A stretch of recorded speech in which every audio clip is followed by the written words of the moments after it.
Welcome back to the Werk, MIja podcast, a place for mujeres motivated to cultivate the life they deserve. I am your host, Xochitl Carmona, founder of Werk, MIja, an apparel and accessories brand for Latinas who unapologetically celebrate their culture through empowering and relatable messages. Thank you for joining me and enjoy these inspiring conversations. Hello and welcome back to the Werk, MIja podcast. Today I'm joined by Sophia Zarate.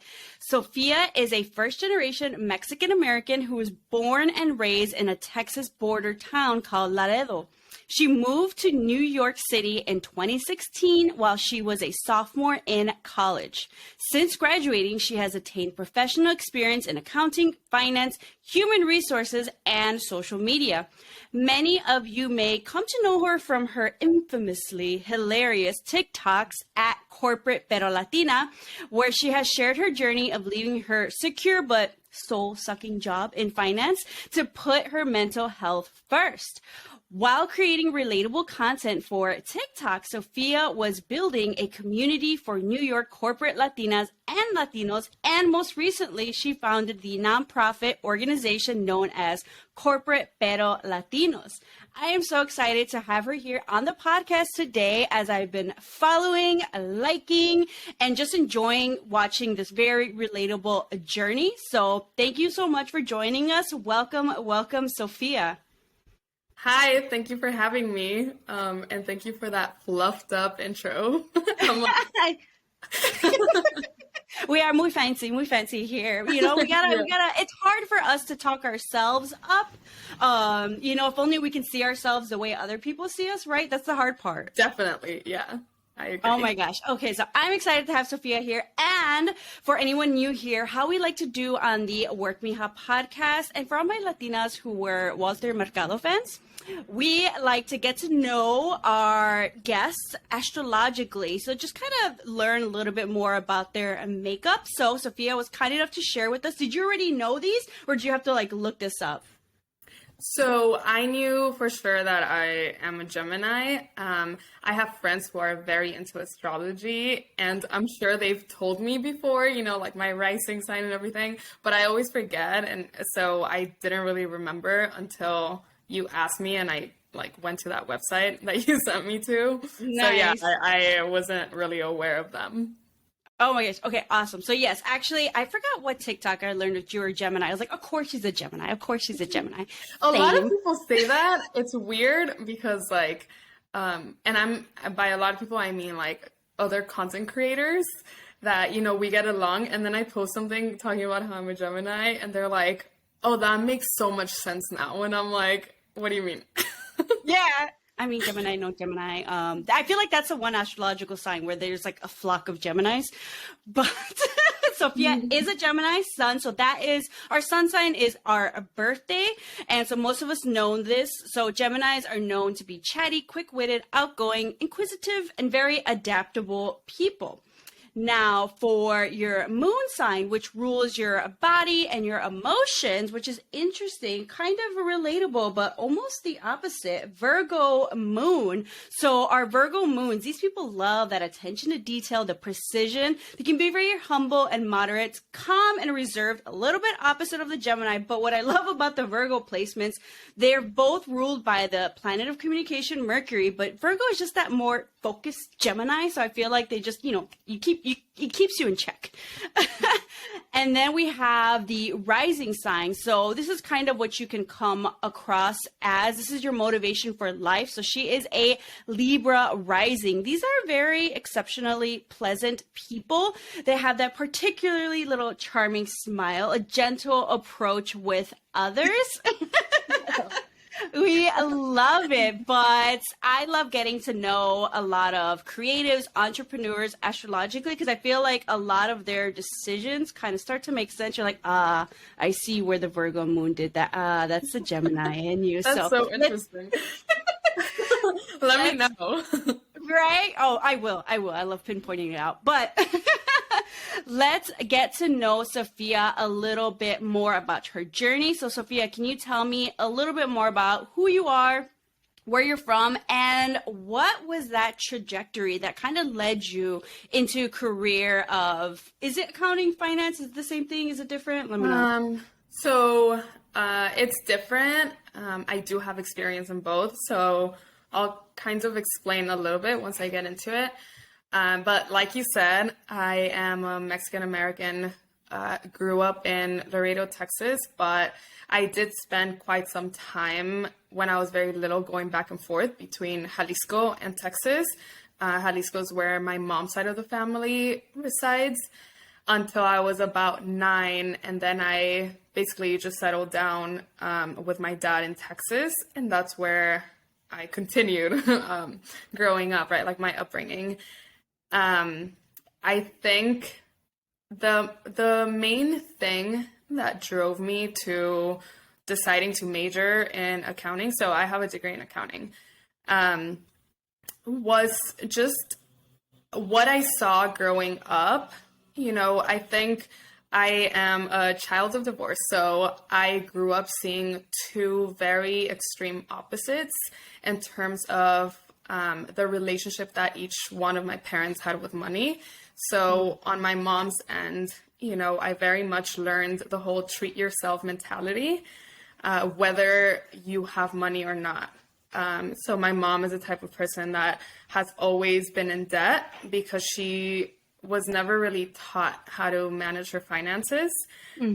So growing up, you know, we saw a lot of that where she would be like, it's okay, like, you know, you really want it, so it's worth it, like getting into debt or something to buy it, right? And then on the other end, my dad was someone who came to the United States as an immigrant and worked very hard to, I guess, work his way up to become someone who is his definition of successful. So, you know, I would say he's like pretty well off now. And growing up, he did struggle financially at times, but it wasn't like he didn't have, you know, what do you call it, disposable income. So whenever he did, I saw a very frugal side of him. Like he was scared that if he spent money, he would just, I guess, lose control or like end up in a situation where he's like, oh, I shouldn't have spent that money because now, you know, I'm stuck here or whatever. So seeing those two sides and also seeing both of them struggle financially at different times, I was just like, I never want to be in that situation as an adult. I want to have that peace of mind where like, no matter what, I'll always have some disposable income and I know that my bills are always going to be paid. And, you know, if I choose to have kids at some point, they won't see me struggling and like trying to make ends meet, right?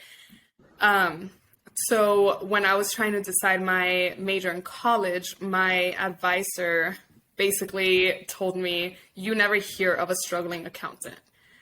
And that like really stuck with me because I was like, oh yeah, I'll do something in business. But when he said that, I was just like, okay, yeah, if I do accounting, it's easy to transition into a career in finance or marketing or administration because of how well-rounded accounting is. But if I do marketing, I couldn't transition into accounting if I wanted to. It's like very specific skill sets and stuff. So I just saw a lot of potential in terms of financial prosperity, I guess, and prestige in that field. So that's basically why I picked it. It just made sense. That's so funny. My other Virgo moon, who I had here on the podcast, actually my cousin, Liz Burkena, she's a video editor and, you know, also someone who kind of comes from parents, you know, of immigrants. And they're very specific about why it's like, okay, there's business, there's the arts, but she specifically chose video editing because of, you know, the financial opportunities there. It's definitely one of those where it's like, okay, I choose marketing, but it's like, no, I don't want to struggle. So that's so funny how that placement's very direct about, you know, like this is what, this is the trajectory that we're going to do. And so when kind of going into finance, going into accounting, kind of being like, all right, this is like the solution, this is the answer, this is gonna, you know, solve maybe XYZ. At what point, and like, what made you realize in that career, like, okay, this is not it? Like, what was that moment? So I think when I was in college, I was very good at accounting. I was that type of student that would like ruin the curve. So I thought like, oh, I'm gonna love my job. You know, once I finished school, my goal was to start my career at a Big Four accounting firm. If you don't know what Big Four accounting firms are, they're just basically these like prestigious accounting, public accounting firms that are known for being like really hard to get into. And once you have that on your resume, you have so many doors open for you. So I was like, I want to start in one of those so that my career is set. So in college, I was like, okay, this is great. And then I ended up getting an internship at one of the Big Four accounting firms. And I think during the internship, I was like, okay, like the work doesn't seem that interesting in real life, but so as an intern, they like really give you a lot of perks and you have a lot of fun, and they kind of really sell you on the idea of, you know, basically corporate America. So I was like, this is great. I was making so much money as an intern and just like, okay, let's go out, like going shopping, taking my siblings out to dinner.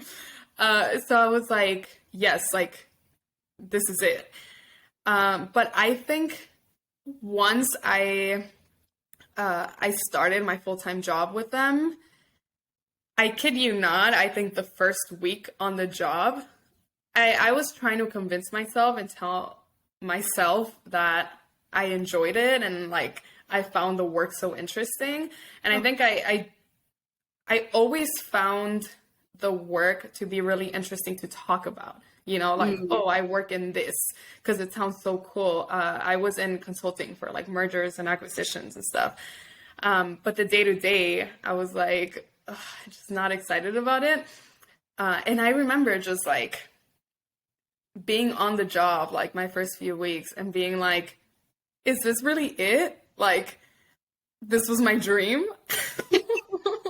And now I have to do this for like 40 plus years or something.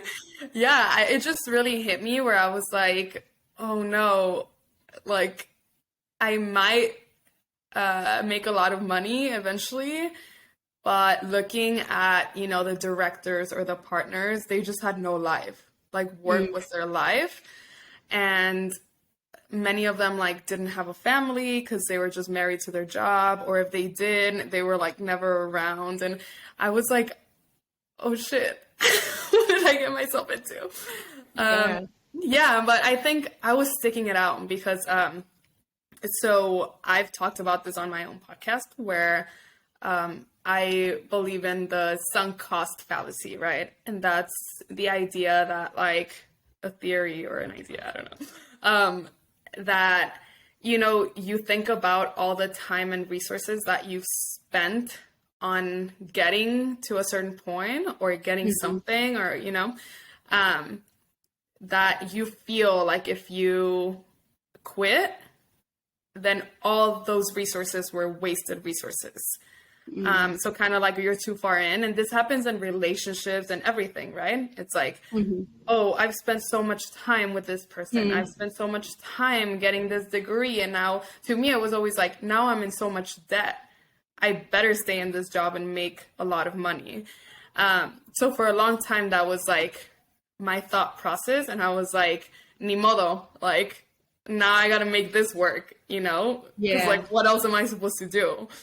So it wasn't until the pandemic that I did a lot of like deep digging into like, okay, what do I really want to do? What do I look for in my friendships, relationships, like everything, right? Like, who am I really?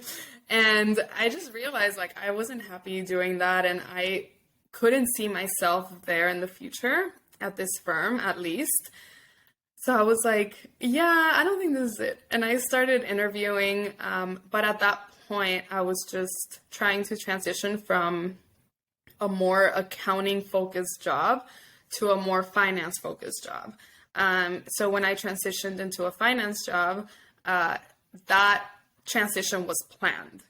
And I became a financial analyst, but then that was the worst experience I've had in terms of jobs. And I don't know, I was very, very disheartened with just the accounting and finance industry as a whole. And I think even just corporate America in general, that's when I know, you've kept up with some of my TikToks and my journey. That's when I kind of went a little wild and was like, I just can't do this anymore. And I quit without a backup plan. So You went rogue. She said, yeah, yeah, people were like, girl, what? oh shit, so no backup plan. All right, so here's where I saw the Virgo moon was leading. We got to do this. We got to make it work. But you know what? Listen to that Gemini sun. A little existential crisis. I feel like that's like a very common occurrence. So thank God for that.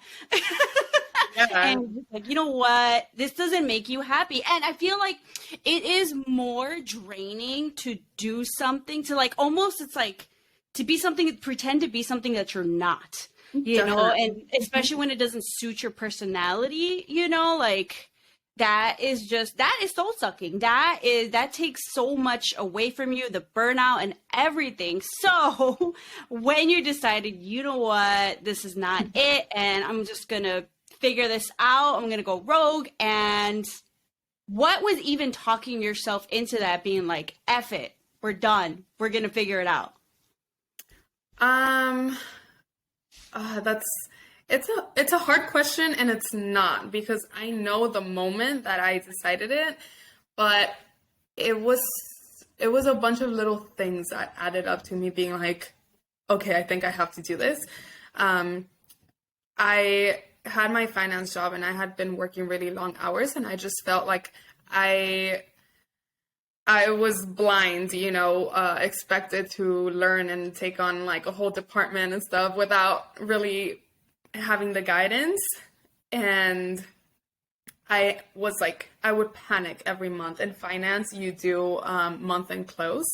And so every time that came up, I would panic every day. Like I would wake up and be like, what am I going to mess up today? Or like, what sarcastic comment am I going to get from my manager? Or,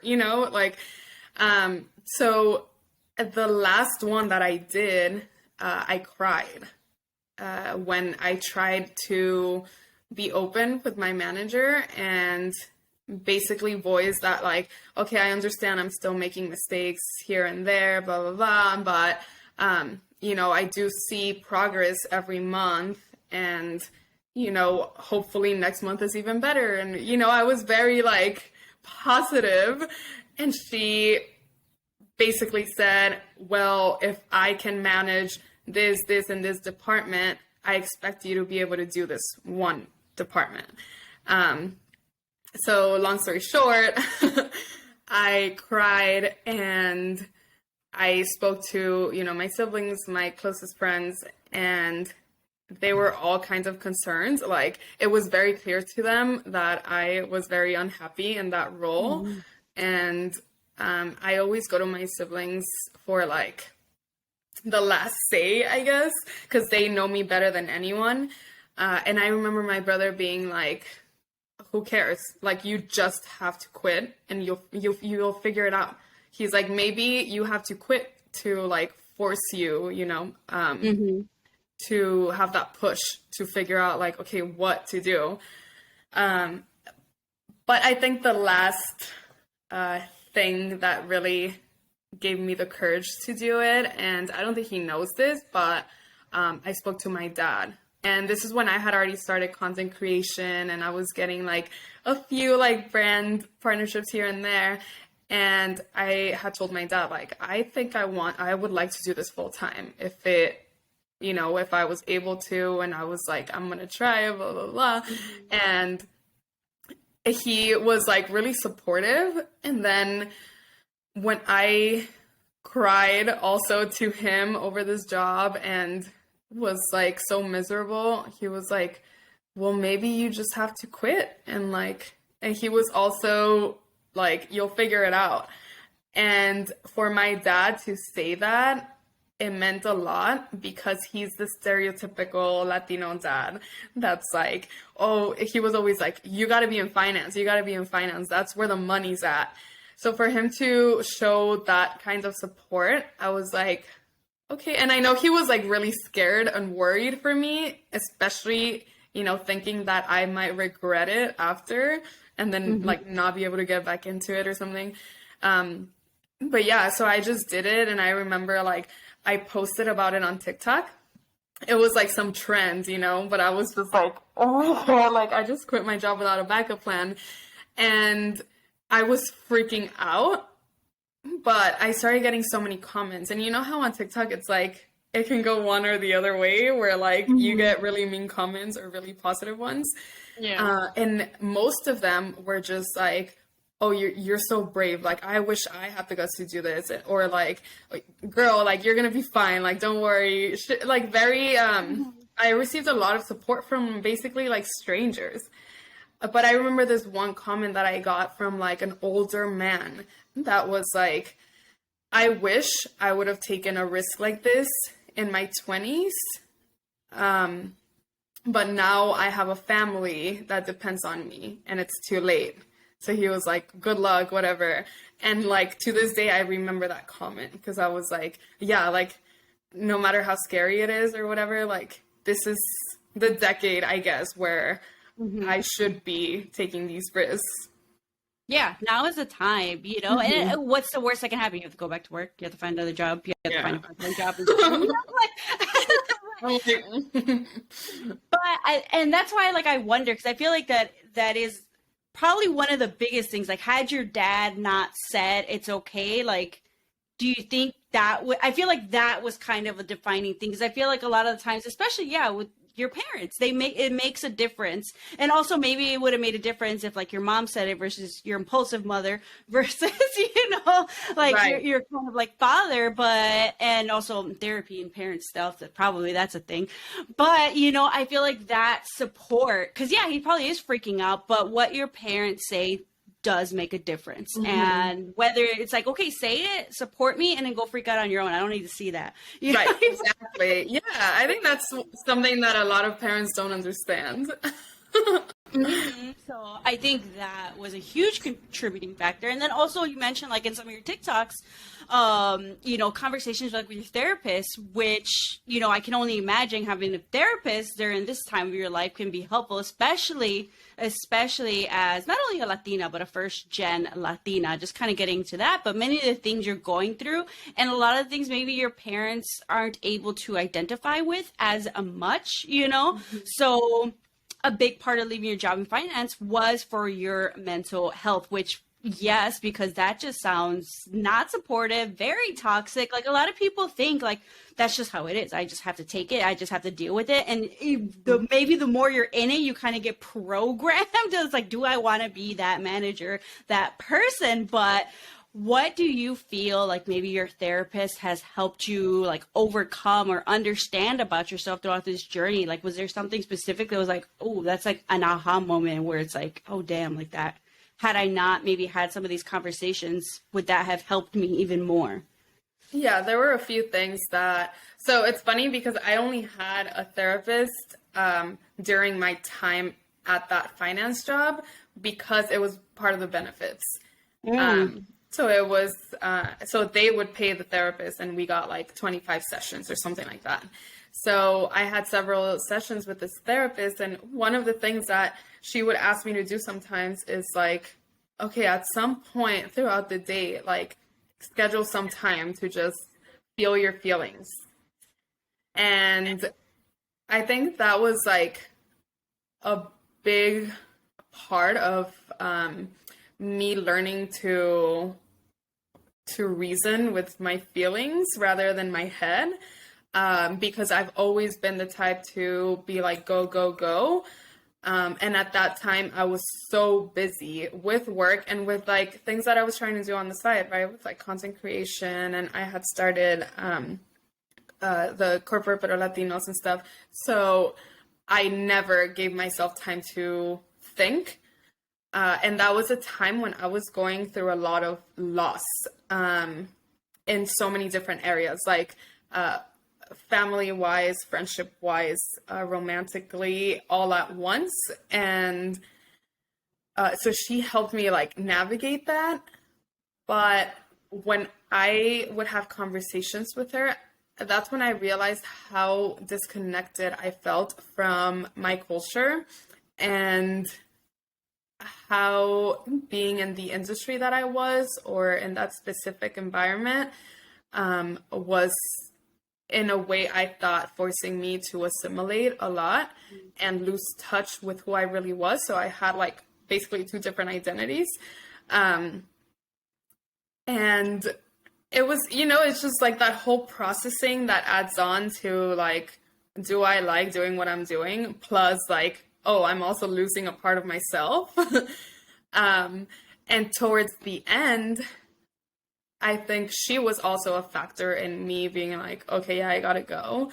Because I would tell her, okay, yeah, I was open to my manager and this happened, so it didn't help. And she would make me like think about, well, maybe this isn't the right job for me or the right company or, and she was very like, she was very open to getting me to think about the possibility of leaving that job. And I thought that like helped a lot because she knew that if I left that job, it's like, okay, I'm losing that patient technically, right? So I'm not going to get paid for that. So I knew she was like doing her job. And so that whole thought process that she helped me navigate worked a lot. I feel like maybe if I wasn't in therapy during those months, I wouldn't have done the work to like know who I was and what I liked and what I wanted in the future. So I would have probably just pushed through.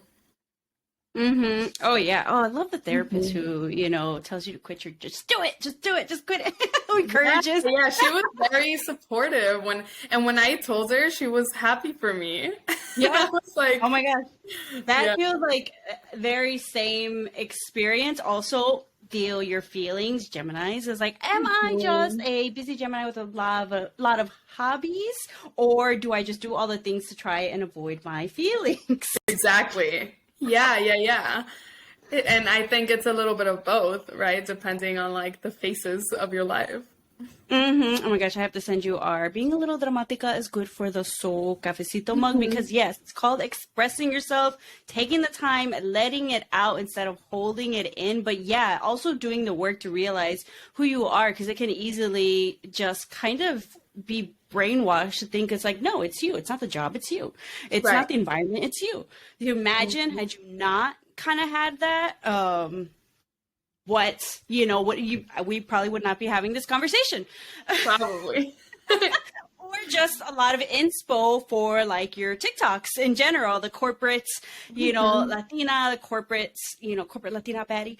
But while you're kind of like going through all this, you're posting these relatable TikTok videos. And while you're doing this, you're creating a community of corporate Latinas and Latinos on Facebook and with even, in-person gatherings as the world is kind of like opening up again. Like, can you tell me more about that? Like, how did that start and how has that evolved?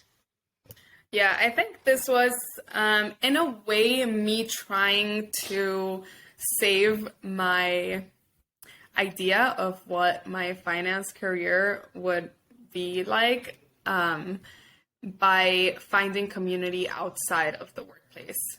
So I was like, maybe if I find that, I can deal with, corporate America. Like how So many Latinas would you say right. at your job did you see? So exactly, especially in consulting and finance, you don't see many. So I was like, yeah, that'll be like my support system. So I posted a TikTok video over a year ago now, basically looking for friendship. But I said, if you are a Latina living in New York City who works in corporate and would be open to meeting up, let me know, because I would love to set that up and form this little community. That's what I called it, I think, this little community. And the amount of like responses that I got was crazy. So the video went viral, not like extremely viral, but viral enough to many people. Yeah. And so I created a Facebook group, and at first it was just Latinas. And in the first week, there were like over 200 of them in the Facebook group. And I was like, oh shit, okay. I was like, this is cool, but also like, I don't know how to go about this, because now what? Yeah, because I'm like, how do I plan a happy hour with like so many people? So at first, we had like a Zoom call to kind of get to know each other. It was, I don't know, maybe like 20 of us. And it was really nice. We were basically bonding over our experiences in corporate and how we all struggle because we don't see enough representation and blah, blah, blah. And then I planned a meetup sometime in December or January.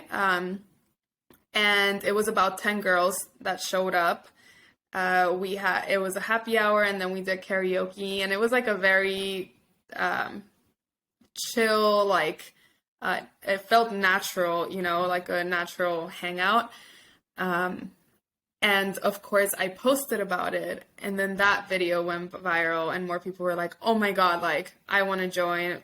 And then more people joined the Facebook group. And it just started growing. And at first it was pretty easy to manage because I was like, I always knew like, okay, not many people will show up, right? Because it was also when like life was starting to like open up again.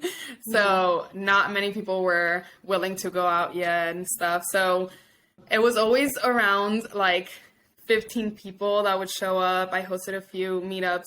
And then all of a sudden, there was this one event that we hosted at one of the girls' companies, like on a floor that they had. And it was like 30, 40 girls that were there at once. And sometimes I would just like step back and watch all the interactions happening. And then I started noticing how like some of these girls were like starting to get really close and form like really genuine friendships. Some of them were like helping each other out with like career advice and everything.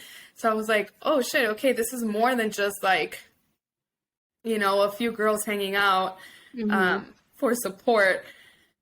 So I think that's when I decided I wanted to create the same type of safe space for Latino men. And I didn't know if it would work because it would be, like a woman trying to promote it or like trying to get them to join. So it was kind of difficult at first, but I created a Facebook group for them, and a few of them joined. At first, it was like very few of them that were interested, but all of a sudden, like it started growing. And so then we had two different groups, right? And then I was like, okay, let's plan some like co-ed events. And it just became like a big community in New York City. And it started growing and growing more, even from word of mouth. So there were a lot of times where like I would meet people and like they had no idea who I was, and I'm like, okay, great, that's fine. It just means that someone else like told you about the community and like brought you in. So yeah, I think at some point it grew so much that a lot of people basically sat me down and were like, you got to realize like what you have here and you can do a lot more with this. Yeah, and that's how Corporate Pero Latinos was born. Yeah, that's wild, but also amazing because especially in a city like New York City where like you guys probably like bonded about similarities, but it's like almost like bonding whether it's like first gen, second gen, going and leaving wherever you're coming from to New York City where you know no one. But then even I feel like this is like a whole nother conversation is like how do you even get into the careers that you're into? Because that's, one of the things, it's networking. It's not what a lot of times it's who you know. I feel like that is a whole other conversation, but like you said, girls are talking to like other ones and how to like get the word out. Cause that can be like the hard part. I feel like, especially like maybe for like millennials, we don't have that parent who knows a friend who knows a friend who can be like, yeah, hook her up. She's got a fine, no offense to my, fine arts people, but they have a fine arts background, but yeah, go into accounting, whatever, because Right. somebody or whatever. That can be the story. So yeah, this is going to be big. This is going to be major, this is going to be like a great hub. I feel like, especially when like, people come from other cities to New York to start their careers, to have that help, to have that resource, that network in general. It's your net worth, right? So I'm excited to see what you kind of do with this and just to see like that growth, that push for that, to kind of have this organization where you even went and applied for and received the Hachitos Deja Tu Huella Fund, which for those of you who don't know, is a $25,000 cash prize for you to use to leave an impact on your community. And you kind of had to like pitch yourself what you were going to do with that. And obviously with kind of what you're building here, but can you tell me like about that experience for like applying and then finding out you're a recipient? Like, were you like, yeah, we're going to do this? Or did someone have to be like, do it, I hadn't heard about the Deja Tu Huella contest. I was in LA actually when one of my really close friends found it and sent it to me. And all she said was, I think you'd be great for this with everything you have going on with your community. And so she's not part of CPL, but a big supporter. I love her. And I was like, oh my God, yes, like I should do it. And it was Cheetos in partnership with Bad Bunny, so very on brand, and the application process was basically you needed to post a TikTok video talking about how you would use the $25,000 to make an impact in the Latinx community. So I was like, okay, that's simple enough because in a way I'm already doing it. I just want to scale that impact. But I was in LA and then I was like, okay, I like noted down like the deadline to do it. But I went about my life and I was like, okay, whatever. And when I got back to New York, like the next day, I think I was like, oh shit, like I have to do that. And I think there were like 2-3 days before the deadline. And I'm like, oh my God, I almost forgot. And so that day I was like, okay, let me do it so that I don't forget. And I basically just recorded myself talking about one of our volunteer initiatives that we had been doing for a while at that point, which was to go to this Mexican restaurant and teach English and computer skills to their staff workers, right? More specifically, they're like back of house workers. And so I talked about that and I said, part of the money I would use to help them finance like laptops and then a big portion of that money would allow me to quit my current job. This is once I was already doing human resources. And help me basically survive for a couple of months to fully focus on CPL and looking into turning it into a nonprofit organization, which requires a lot of time and a lot of calls. So that was that. And then I said, $5,000 will be set aside for a scholarship that I have always dreamt of starting, that will be specific to DACA recipients and undocumented students in the New York State. So that was my video, and I was basically just showing, it was like a green screen, whatever, with like things that I've already been doing, and like how I've been growing the community in New York and everything. And I posted it, and then I was like, okay, that's my submission. But since I was so busy, like I submitted and I was like, all right, like, you know, I'm like, I'll find out in a month. And I sort of forgot about it. And then in September, I received an email from Cheetos, and it said like, it came from an email address that said winners, but it was like, oh, you've been identified as like a finalist for the recipients and whatnot. We need this information from you. And so I was like, did I win or not? So I like told, you know, my close friends and my siblings, and I was like, I think I'm gonna get it, but I can't confirm. And I remember I hadn't even been told that I was like one of the grant recipients. And I remember like going in the shower and listening to this song that for some reason like makes me really like, I don't know, like when I'm really happy or really sad, I listen to this song, and I played it, and it was kind of like, oh my God, like everything that To Build a Home. Oh, I have to look that one up. Yeah, by the Cinematic Orchestra. Very like passionate. So, yeah, so it was kind of like those shower thoughts where I was like, everything that I've been working for and like all the hardships that I've been through over these past few months to like keep this community alive are kind of paying off now. And I was like, if I win, like, oh my God, the way my life is going to change is insane. And it was just that realization. And I was like tearing up in the shower. I was like, oh my God. But yeah, so then the next day I think I found out and I cried. And of course I posted a video about it. I share a lot on social media. And that just basically, so when I quit my job, right, without a backup plan, that was like a huge shift in my life. And I feel like this was the next one,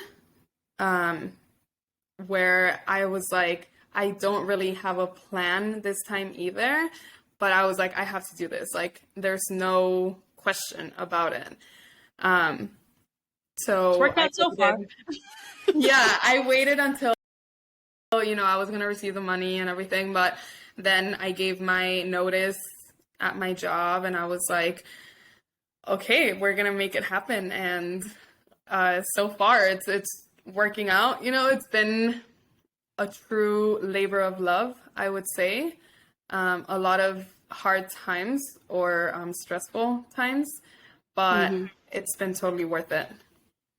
Oh my gosh, that's awesome. And I love how you explained the dramatica moment. But I think especially when you're building something, you're just building and building and going. And it's just so hard when it's not like an instant gratification thing.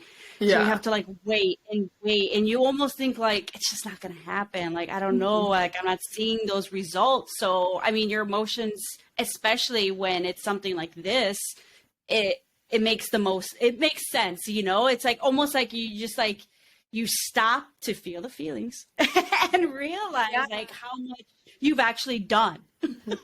To this day, I still have to do that whole stepping back. And I think it helps a lot to, even with everything I have going on, to still stay very connected with the whole community and like newcomers and everything, because every time there's a volunteer event or a social gathering or, you know, from like my friend group that was created from CPL. And like we recently went, on like a getaway trip for the weekends. And so during times like those, I always find myself still like stopping and just watching. Because it's a constant reminder of like, okay, this is worth it. Like everything that I'm doing is for this. So, yeah. That's amazing. I'm excited to see how this comes together. I will definitely ask you to drop all the links and stuff for the Corporate Pero Latinos group. But like, as you're now kind of doing this full time, is that correct? Yeah, it's complicated because obviously, that money wasn't gonna last forever. So I'm doing like all these kinds of social media side gigs and stuff. But I have like different jobs. But they all very much align to my values and what I want to do and who I want to work with. So, yeah. But with that, like, do you guys have a team? Like, what goals do I guess you have for Corporate Pero Latinos? Yeah, I think our main focus is to preserve that authenticity. That has been a part of CPL since the beginning. So we had like an anniversary event and I gave this whole speech, right, about how I had been a part of other organizations that were either social, professional, what have you. But I always felt like I would show up to these organization events and still have to put up a wall in a way, so it's like, like we're all Latinos, but this is still a professional organization. Like we have to, act accordingly. And so I think Corporate Pero Latinos is the kind of organization where you show up as like your full self, right? It's like we're Latinos before we're anything else. So we join and we start bonding with people over like, where are you from? You're Mexican, I'm Mexican too. Or, I work in finance, you work in tech, and then you start learning about each other's industries. But it's like bonding over your upbringing and everything. And then at the end, you're like, oh, what do you do? Rather than like being in a different setting where you're like, oh, I work in tech. Oh, I'm in finance. Okay, you can't help me. So bye. Yeah. Ends of interaction. And I think that's a big part of what has nurtured this community. People become friends. And I think that is the true secret of networking, right? Like genuinely building connections. And then once you have those connections, you have a whole network that wants to help you and wants to see you succeed. So that is the main, I guess, purpose, our mission, if you want to like see the technical mission in writing, is to facilitate social and professional connections in our community while encouraging our members to give back to the community. So yeah, it's very much like a balance of having a professional aspect to it, a social aspect to it, and with those two, also doing things to give back to our community, whether it be, by providing our time as a resource or donating or through the scholarship that we want to form. That's awesome. Okay. Yeah. And so before I get to our lightning round questions, what goals do you have for yourself, Sophia? Oh my.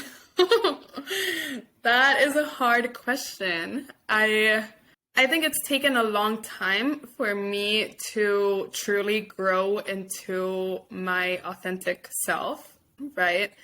I'm fully aware of my skills and abilities and of how I can use those to bring people together or to impact change or what have you. So I think I very much enjoy that side of me. I guess you could call it the philanthropic or community organizer or whatever. So one of my big goals, obviously, is to continue growing CPL. I want there to be basically a national presence. That's very hard because I can be in many places at once, but I think it's possible. And I wanted to retain that authenticity, and I wanted to do like good for our community. On the other end, I have this whole content creator side to me and a true love for being an entertainer. So I don't have like a specific goal, but I do want to, even though I have the whole nonprofit organization, that I'm basically managing right now, I also very much want to keep that other side and not have it be merged into one. So, whether that's like I end up coming out on TV or I end up continuing to work with social media or like my content creation or through the podcast, I still want to do that. And I want to be able to monetize that enough, to where it's also a source of income. And I think it's just my main goal for myself is to, as I progress with both of those things, to always stay true to myself. I have to be very careful because I'm such an extremist. And so, for example, even with CPO, right? Like it could get to the point where I'm like working on it so much that there's that fear that, oh, this will become, just like those other jobs that I had where I was like burning out. And so just being very self-aware and very conscious. So being very self-aware and very conscious of what makes me happy and what is working out, what isn't, So that's a very Gemini answer. I'm all over the place. I can't, but it's also very interesting to hear that, because if you had asked me this 2 years ago, I had my whole life planned out. So I think I've become the type of person that's a lot more open to like, okay, sure, I have a plan or like a loose sort of goal, but it can go in in many different directions, and I'm open to that. So. Or I just feel like maybe you just had more experiences. Like it's crazy to be like, hey, you're 18, 22, plan out your whole life, spend all this money on this degree, figure it out now. Like what? I haven't done anything, So, exactly. How am I supposed to know what I want to do for the rest of my life? Right. And I don't know. I just feel like there's something of like end of your 20s going into your 30s where you just stop caring as much. It is more about you and having that self-awareness. So that's awesome. I love it. Okay, so now before we end, we have a couple of fun lightning round questions. So you can answer the first thing that comes to mind. Feel free to add, embellish. A lot of people do, so don't feel too much pressure. But the first question is, what is your favorite me time activity? It sucks that I don't do it a lot, but that has always been dancing. Whether, I guess I do it when I go out, but whether it's going out with friends dancing or taking a dance class in the city. I used to take them a lot more often. And growing up, I was always on dance teams and stuff. It's always been a great way for me to like release like emotions or express myself. So yeah, dancing. Ooh, we got to see some more TikTok dances now. Now I have to. Okay, next question. What is the best piece of advice you have ever received? Oh, good question. My brother, it's not like a specific word of advice that he gives me, but I think he is someone who knows me so well that he's able to like always keep me very grounded. So it's just throughout the years, like when I'm thinking of doing something or I'm second thinking, like his advice is always like, you've done it before, you can do it again. Or like you will make it work. Mm-hmm. I don't know, it's even with dating, like it's just Mm-hmm. for anything, right? I've always been like a big overthinker. And so I guess in terms of an advice, like the advice that I constantly get is to like just go for it. Mm-hmm. If you're like whatever, right? I used to do this a lot. Like you're waiting around for like a guy to text you and you're like, "Oh, I like really liked him," and whatever. He's like, "Okay, so text him and be like, I want to see you again." And if he's not into it, then at least you don't waste your time, Yeah. you know, stuff like that. Or just with like quitting or like things that I want to do with CPO or something. And it's like, he's like, if you're overthinking it, then like you're not going to end up doing anything. He's like, just start. So I guess, Mm-hmm. okay, just do it or just start would be the Yeah. best advice that I've gotten. It's simple, but honestly, yeah, Yeah. once you do it, Hard it's to do. harder than it sounds. But is your brother Sagittarius? He seems very straightforward and blunt. He is a Pisces. Oh, interesting. Maybe Yeah. Sagittarius. But that's Right. funny. Maybe. Yeah. Yeah. I love it. I love it. And so now, what is a piece of advice you would give anyone, maybe like pursuing or kind of going into maybe a similar journey, wanting to get out of it? Like, what's a piece of advice you would give to someone like, or even Sophia? Yeah, it's something that I constantly have to remind myself too. You are always allowed to change your mind. It doesn't matter how much time you've put into it, how much money, how attached you are to a person, place, or thing. The moment it starts to not feel right, you have every right to change your mind. Ah, that's such a Libra rising answer. Why? Change it, whatever. Because Libras always like, I can't make up my mind, but you know what? You're allowed to not have to make up your mind. Oh yeah, well, I guess it's part of my rising, but I always think that's like a very Gemini thing of me. You know, I'm like one day I want something and then the other I'm like, But I love it. You're allowed to. You just because you said it, it's like, oh my god, that pressure to have to do it. I love that answer. I love it though. That's funny. Okay, so next question: what is the best resource that you feel has helped you along your journey? This can be a book, podcast, an app, workshop, etc. So my journey, you mean like over the past couple of years or like a specific journey? Yeah, I feel like now just to kind of get to maybe finally just pursuing a passion of yours, just starting to do it. Yeah, I think it's a mix of things. I got very into reading, maybe like sometime in 2020, right?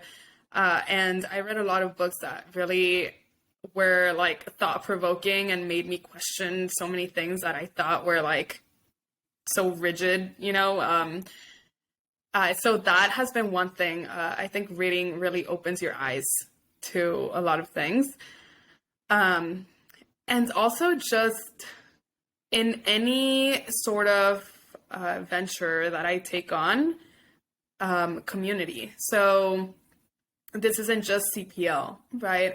In my content creator journey, there's been several creators that have made like a really big impact in my journey, whether that is through offering resources or like helping me out, you know, to navigate that world, or just being a listening ear. One of them that, you know, I will forever thank him is Jorge Alvarez. He like happened to notice that I was gaining a following, and he was very quick to reach out and be like, hey, I know it might feel like a lot, but if you have any questions or are like worrying about something or whatever, like you can always reach out, blah, blah, blah. So yeah, I guess it's just depending on like what journey specifically I'm talking about. Community is the number one thing that has really helped me. Also, I feel like depending on what journey, I feel like that applies to a lot of things, like whether it is your journey into corporate, whether it is your journey into this content. I feel like that applies to a lot of things. So I like that. Like not having to do it alone. Yeah, and you said it earlier, but I 100% agree with your network is your net worth. You learn so much just by interacting with people and like listening to them. So, yeah. Love it. Love it. And last question, where can listeners connect with you online? Drop all the handles, all the websites, all the activities that you do. I will link them on the podcast. Yeah. So funny story. I may be rebranding my personal social media, I guess. Okay. I'll explain it in further detail on my social media, but for now, that is Instagram and TikTok at Corporate Pero Latina, Instagram and LinkedIn Corporate Pero Latinos. I also host the Corporate Pero Latinos podcast, which is on Spotify, Apple Podcasts, and Anchor. Nice. I will link that all below, and then I will stay tuned on the social medias in case we got to Yeah, so I'll send those updated ones to you once that happens. Yeah. Little rebrand happening there. Yeah. Stay tuned. Excited. Make sure to follow now for all those handles so you can keep up with Sophia, Corporate Pero Latina, and then Corporate Pero Latinos, and see, where that journey goes, evolves. But honestly, it's a really great kind of community to even join. I have enjoyed, even though I'm not corporate baddie myself, but I love it. Relatable, funny, hilarious, and just great content to follow. So thank you so much, Sophia, for joining us on the Werk MIja podcast. And for everyone listening, make sure to follow all of Sophia handles as well as the Werk MIja podcast. And we will see you guys next time. Thank you for having me. This was a great conversation. Yes, you too. Visit workmija.com. That's WERK to pick up your new favorite Chingona Fuel cafecito mug or our Bet on Yourself Mija and No Pares Mija apparel for yourself and your comadres chingonas. Don't forget to follow Werk MIja on Instagram, TikTok, and Facebook for fun Latinx inspired content. Make sure to tune in to the Werk MIja podcast and listen to more inspiring mujeres.